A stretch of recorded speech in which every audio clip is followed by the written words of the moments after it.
Assalamualaikum warahmatullahi wabarakatuh. Jumpa kembali bersama Sang Hyang Cipta Rasa yang akan mempersembahkan kisah-kisah mistis menarik untuk menghibur teman-teman semua dimanapun berada. Sebelum ke cerita, terlebih dahulu kami ucapkan terima kasih yang sebanyak-banyaknya kepada teman-teman yang telah bergabung di channel ini. Dan bagi yang belum bergabung, silakan mampir dan berikan dukungannya dengan cara subscribe, like, komen, dan share ke teman-teman lainnya agar channel ini semakin berkembang. Dan jangan lupa aktifkan tombol loncengnya agar teman-teman tak ketinggalan cerita dari setiap video terbaru yang kami upload. Untuk menjaga privasi dalam cerita ini, nama tokoh dan tempat kejadian telah kami samarkan.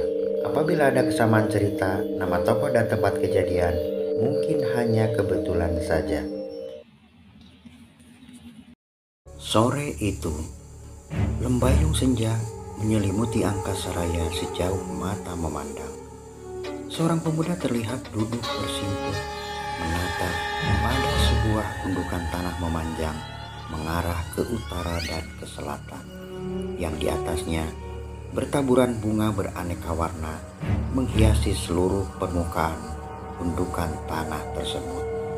Dari sudut matanya mengalir deras air mata penyesalan karena ia terlambat menghadiri detik-detik sang kakek kembali ke pangkuan ilahi. Sebenarnya ia mendapat kabar pagi tadi agar segera pulang. Ia yang bekerja di luar kota itu pun segera berpamitan pada majikannya dan tergesa-gesa hendak pulang ke kampung halamannya. Namun karena kendaraan yang terlambat datang, ia pun terlambat untuk menghadiri acara pemakaman kakeknya tersebut. "Ayo kak, pulang," ujar seorang gadis di sampingnya. Si pemuda itu masih khusyuk berdoa, seraya sesekali mengusap matanya yang terus meneteskan air mata. Pemuda berumur 23 tahun itu adalah Tony, dan gadis di sampingnya adalah Tini. Orang-orang mengira jika mereka adalah sepasang kekasih. Namun siapa sangka mereka itu adalah kakak beradik terpaut usia hanya 2 tahun. Ayah mereka telah lama pergi ketika usia mereka masih kecil, dan ibunya harus banting tulang membesarkan mereka dengan bekerja di luar negeri, yang tentu saja ia tak dapat menghadiri acara pemakaman ayahnya tersebut. Hari semakin sore. Setelah selesai berdoa, Tony mengusap mukanya dengan kedua telapak tangannya. Ketika ia mengangkat wajahnya, tiba-tiba terlihat beberapa meter di depannya, di antara batu-batu nisan yang terhampar, ada sosok yang mirip kakeknya tengah berdiri sambil melambaikan tangannya pada Tony. Padahal kakeknya telah meninggal dan tadi pagi telah dikebumikan. Lalu siapa sosok yang mirip kakeknya tersebut? "Kakek!" Tak sadar, Tony bangkit lalu melangkah menghampiri sosok tersebut. Tini segera meraih tangan kakaknya. "Ayo kak, kita pulang," ujarnya, seraya menarik tangan kakaknya dan mengajak untuk pulang. "Astagfirullah," ujar Tony, seraya mengucek-ngucek matanya, dan sosok si kakek telah menghilang di area pemakaman tersebut.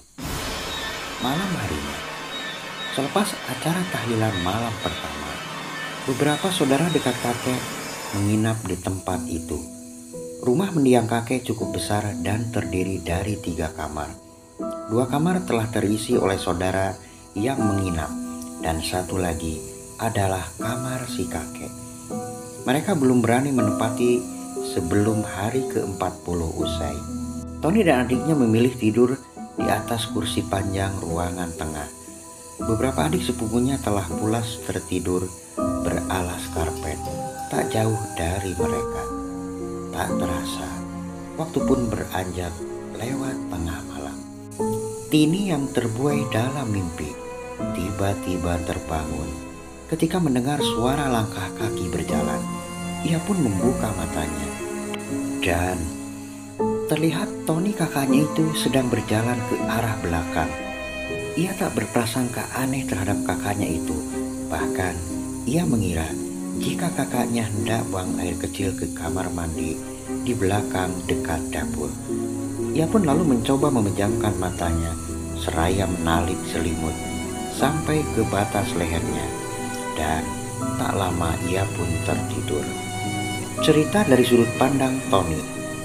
Ketika ia pulas tertidur di kursi panjang itu, tiba-tiba ia merasakan seperti ada angin dingin yang menerpa wajahnya. Perlahan-lahan ia pun membuka matanya, dan nampak tak jauh darinya sosok yang menyerupai kakeknya berdiri seraya melambaikan tangannya. Sosok kakeknya lalu berjalan perlahan menuju ke kamarnya. Tanpa sadar, Tony lalu bangkit dan perlahan berjalan mengikuti sosok kakeknya yang kemudian berdiri tepat di depan pintu kamar mendiang kakeknya. Perlahan sosok itu membuka pintu kamar dan mengajak Tony masuk ke dalam kamar itu. Tony bercakap-cakap dengan sosok kakeknya, layaknya seorang cucu yang rindu tak bertemu sekian lama dengan kakeknya. Tony masih belum menyadari jika tadi sore ia telah berdoa di depan pusara kakeknya. Sosok itu kemudian memberikan sesuatu ke dalam genggaman tangan Tony. Setelahnya, sosok itu menyuruh Tony untuk kembali tidur.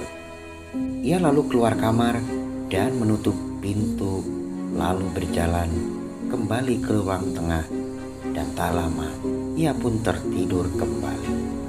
Cerita kembali ke Tini, adiknya Tony. Tini yang baru saja terlelap kembali terbangun ketika mendengar suara orang bercakap-cakap di ruang belakang.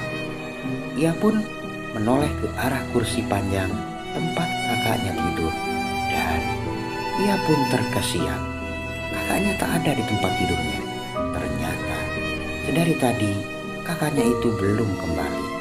Tini penasaran, siapa yang bercakap-cakap malam-malam begini, pikirnya. Dengan malas, ia pun bangun lalu berjalan berjingkat-jingkat ke arah belakang. Suara itu semakin jelas terdengar. Suara kakaknya. Ngobrol dengan siapa, pikirnya lagi.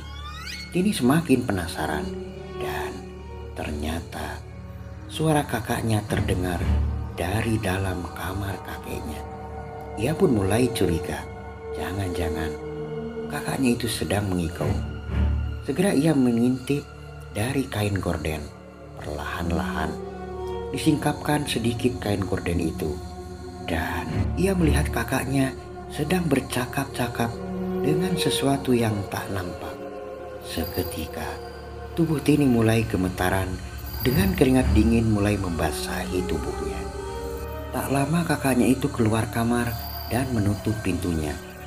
Tini beringsut ke balik lemari dan memperhatikan kakaknya yang kembali ke kursi panjang di ruangan tengah. Setelah itu Tony tertidur yang kemudian terdengar suara dengkuran yang keras.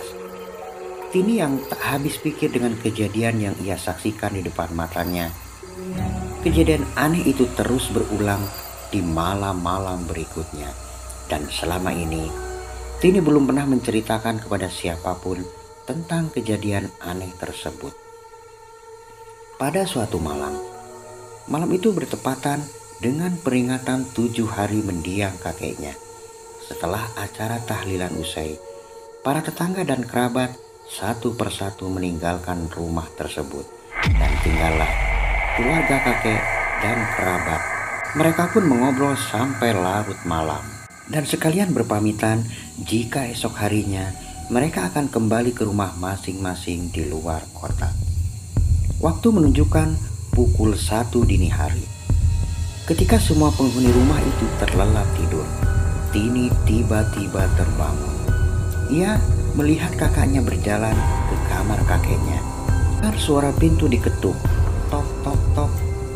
Kakek, kek, ujar kakaknya, dan tak lama terdengar suara pintu terbuka. Tini semakin penasaran tentang apa yang akan dilakukan oleh kakaknya tersebut. Ia pun bergegas mengintip dari balik kain gorden, dan kali ini Tini melihat kakaknya itu sedang berdiri menghadap pada sosok yang mirip sekali dengan kakeknya yang telah almarhum. Terdengar suara kakaknya yang berbicara pada sosok itu. Tubuh Tini gemetar seketika. Ingin rasanya segera ia meninggalkan tempat itu. Tiba-tiba sosok yang mirip kakeknya itu menoleh ke arah Tini yang sedang mengintip. Ia rupanya tahu jika ada manusia lain yang sedang mengintip dirinya. Tini merasakan jantungnya berdetak kencang tak karuan. Lalu sosok itu perlahan-lahan berubah menjadi sosok yang sangat menyeramkan, yang belum pernah ia lihat selama hidupnya. Sosok yang mulanya mirip kakeknya itu perlahan-lahan berubah menjadi sosok yang terbalut kain kafan lengkap dengan 3 ikatan tali pocongnya. Tak ayal lagi, Tini berteriak kencang. Dan tak lama ia pun pingsan. Tono yang mendengar teriakan segera tersadar, dan ketika ia melihat sosok di depannya yang tadinya ia kira itu adalah kakeknya, telah berubah menjadi sosok pocong yang menyeramkan. Sontak saja ia pun berteriak-teriak kencang dan hendak berlari keluar kamar. Namun tiba-tiba pintu kamar itu tertutup dengan sendirinya. Ia pun menggedor-gedor pintu sambil berteriak-teriak kencang. Tolong, tolong! Membangunkan seisi rumah waktu itu. Penghuni rumah segera berhamburan ke arah suara dan mendapati Tini yang pingsan. Sebagian segera membuka pintu kamar. Begitu pintu kamar terbuka, Tony meloncat dan menabrak orang-orang di depannya, dan tak lama ia pun pingsan. Penghuni rumah saat itu heboh dan segera menggotong tubuh kakak beradik itu ke ruang tengah. Keesokan harinya, seorang ustadz didatangkan, dan atas penjelasannya, jika orang yang sudah meninggal, arwahnya sudah berada di alam barzah dan tak mungkin kembali ke rumah. Dan sosok yang menyerupai kakeknya itu adalah jin Korin yang mendampingi sang kakek sejak terlahir ke alam dunia. Namun karena pemahaman yang salah di masyarakat waktu itu, selalu mengaitkan jika yang datang itu adalah arwah dari orang yang telah meninggal dunia. Masih menurut Pak Ustadz, seburuk apapun kematian seseorang, entah karena kecelakaan ataupun bunuh diri, arwahnya kembali ke alam barzah dan tak dapat keluar dari sana, apalagi kembali ke keluarganya. Dan sosok yang menyerupai arwah yang telah meninggal adalah jin Korin atau jin lain yang memanfaatkan situasi. Pagi itu seluruh anggota keluarga kakek bersama Pak Ustadz berdoa di makam kakek. Dan alhamdulillah, sejak saat itu sosok jin yang menyerupai kakek telah tak menampakkan lagi dirinya.